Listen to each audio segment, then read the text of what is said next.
Hey everybody, it's Chris back with another review for the Blue Collar Beer Gourmet. Tonight I'm going to be reviewing a lager from Indian Wells Brewing. It's the Mojave Red. Get a little better in there without the glare hitting it. There we go, you can see. Premium lager. 12-ounce bottle cost me $1.99. I have looked all over this bottle, have not found an ABV. So that's a real misgiving on the part of the brewer. That's information that should absolutely be on a beer label. And so I'm counting, it's going to count them at least 0.25 when I go to review it on Untapped for that. Because I'm sorry, there's no excuse for that. Put your ABV on your beer. It's irresponsible not to do that.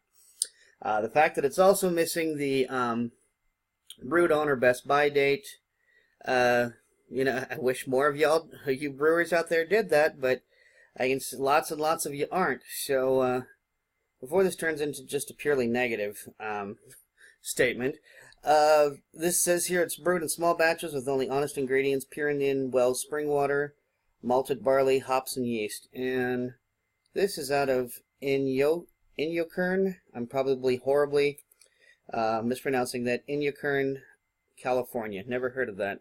Inyokern.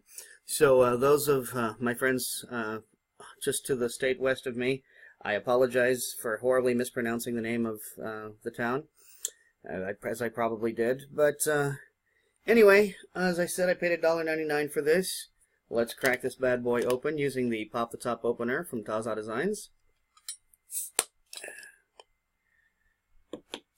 And as always, if the thing will come off, there we go. I will show you.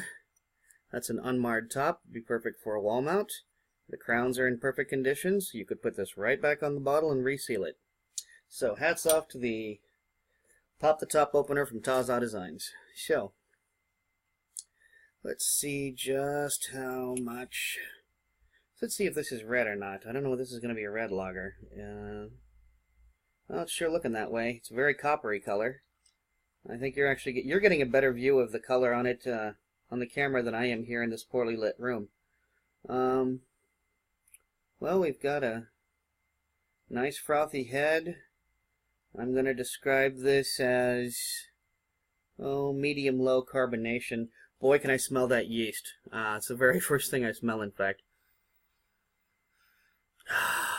Yeast and malt. Just the slightest bit of honey, and it's pretty much what I'm getting on the bouquet. I'm getting a little bit of honey, mostly yeast and hops, and or not hops, but malt. Just the slightest bit of maybe sweet, maybe like, I don't know, a Cascade hop. This is even taking on a slightly fruity smell. That overall fruit smell, like, not a specific fruit smell, but like, the smell of fruit salad. That's what this kind of smells like. As you can see, the head has quickly dissipated, and my carbonation is still present, but I wouldn't describe it as any higher than medium-low. So anyway, gonna quit yapping my flap and get straight to drinking. Cheers.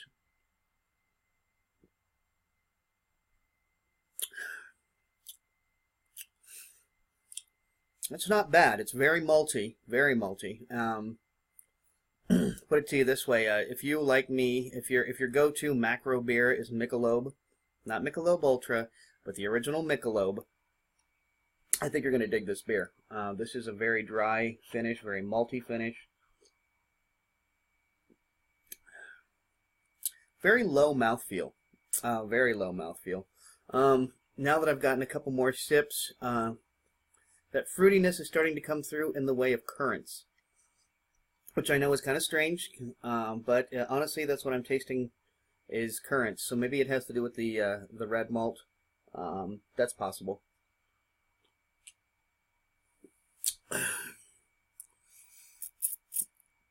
Yeah, I'm gonna say that it has to do with the red malt, but I am getting just the slightest bit of sweetness in the beginning and a dry malty finish in the end. That's good. You know, guys, you probably would have gotten a 4.0 at Untapped, but you're getting a 3.75 for not putting an ABV on it. Pardon. I'm sorry, but that is irresponsible. Put your ABV on your beer. It's supposed to be there. I'm a home brewer. I have never once handed a beer to anybody without letting them know what the ABV was prior to having them drink it. So I'm sorry, Indian Wells, but as I see it, there's no excuse for that. Put your damn ABV on your label. But otherwise, you made a great beer, and I plan on drinking more beers from Indian Wells. The Mojave Red is pretty good. It's not a great deal at $1.99. When I can, there's many other beers that are available at $1.79. But no, it's not bad. It wasn't a bad price to pay. And this is actually a pretty good beer. I'm glad I am enjoying this beer. And as I said, I'll be drinking more beers from Indian Wells. I just hope by that point they've decided to put their ABVs on their beers. So until next time, drink good beer, don't break the bank doing it, and cheers.